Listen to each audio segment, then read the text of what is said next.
Hi, hello, my name is Omar Joseph. I hope you've all been having a great day so far. Welcome back to another True Crime Tuesdays video. If you are new, I welcome you.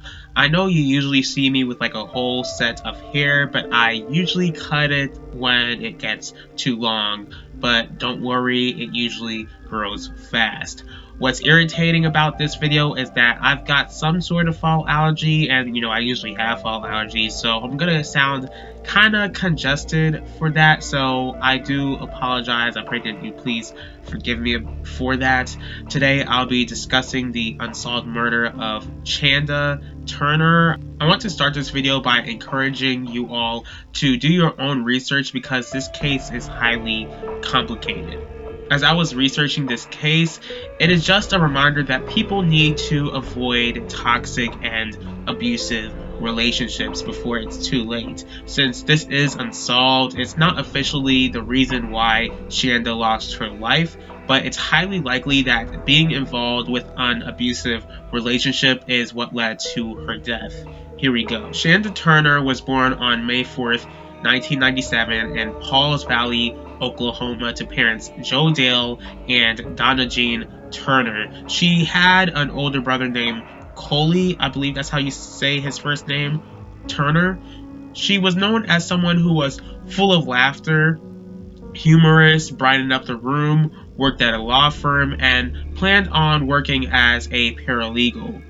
She got involved with a man named Robbie Tucker and would later live with him later on in the relationship. The family noticed something sketchy about the relationship, and like I mentioned earlier on in the introduction of this video, it was it was pretty toxic and pretty abusive. Those around Chanda saw Robbie as someone who was manipulative and controlling. Chanda did plan on leaving Robbie, and when she was just about ready to get out of this toxic relationship, her family and those who loved her were about to receive devastating news about Chanda. On July 13th, 2000, Chanda was already 23 by then, and this is a day that the family would receive such devastating news. So Robbie stated how he went to bed early, then woke up to find Chanda dead and covered with blood.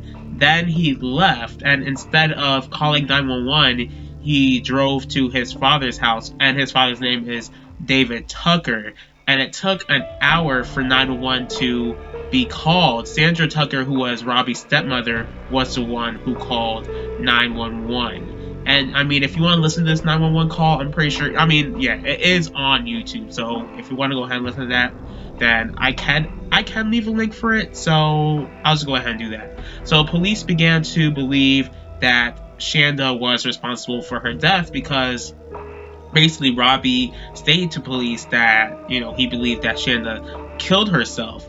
So the police believed that she purposely shot herself on the chest to end her life. And this was something that the family was not going to accept when they heard this information. When Chanda's mother received the news about her death, she was absolutely devastated. It was like a surreal moment for her, and Chanda's father was out of state, so when he got this information, he had to drive all the way back to Oklahoma, to be with his family because he just got this devastating news that his daughter was shot to death.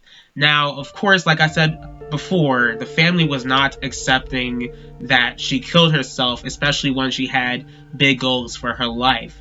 Now, the police are saying that they found certain evidence that made it seem like a suicide, but accepted Robbie's word that he found Chanda after she shot herself. Things got even messier after Chanda's death, as if the family wasn't suffering enough. The body was moved to a funeral without the family's consent, and no one would tell the family who decided where to move Chanda's body. So the family did arrive at the funeral home, but they noticed certain bruises, cuts, and scrapes on Chanda's body.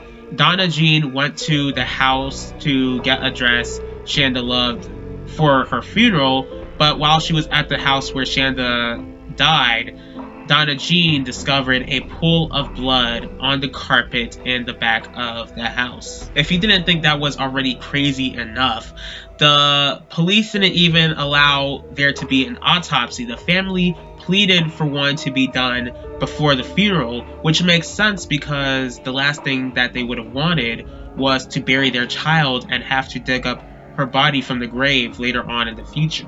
Chanda's family eventually decided to bury her in a crypt because the sheriff's office refused to allow there to be an autopsy.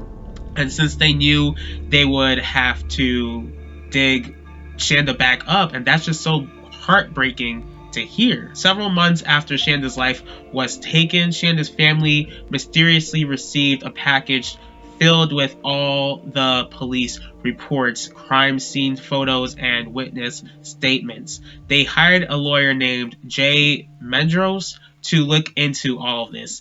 Eventually, she saw it as a staged suicide. One example is that Robbie had some fresh injuries on his body the day Chanda's life was taken from her. And she discovered that Chanda and Robbie went to a lake spending time with another couple. And, there was this disagreement at the lake. So, eventually, while the man and if I can make this sound, let me go ahead and try to make this sound right. So, one man in the group left, leaving it to be Chanda, Robbie, and another girl named Heather. So, Heather did stay, and Heather told police that Chanda was smiling that day like she did all of the time. But the 911 report stated how Robbie wasn't even, spending time with other people other than Chanda. He was claiming that he went to bed early that day. This is where things get even more confusing. Now, there was blood found all over the house. A lot of people, like 21 people, were walking in and out of the house while Chanda's body was in there. And like I said, this is already a confusing case already. So I'm not sure if 21 people were walking in and out of the house before 911 was called or after 911 was called. Even Robbie's stepfather, Robert Rennie Jr., who was a criminal defense attorney, walked into the house. And criminal defense attorneys are not allowed in the crime scene. 9 years after Chanda's life was taken, the DA's office finally ordered an autopsy report, which meant Chanda's body had to be taken out of the grave, which was extremely hard for the family. But by God's grace, Chanda's case was reopened. Like I said before, this case is extremely confusing, so I apologize if I didn't really make any sense.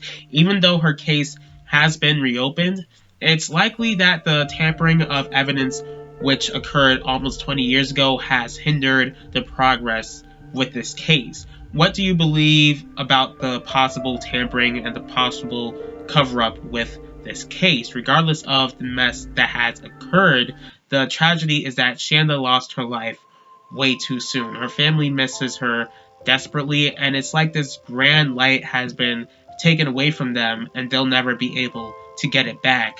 And though progress with this case may be slow, the God that I serve, the God of the Bible, is a God of justice, and he will make sure that justice is served. I thank you all for taking the time in your day to watch this video. If you did like this video, please feel free to hit the like button. If you'd like to share some comments, once again, if you'd like to share your thoughts, please leave your thoughts in the comment section. If you guys would like to see more videos from me, please feel free to subscribe and click the bell to be notified about the next video. And if you'd like me to cover a certain true crime case, please let me know.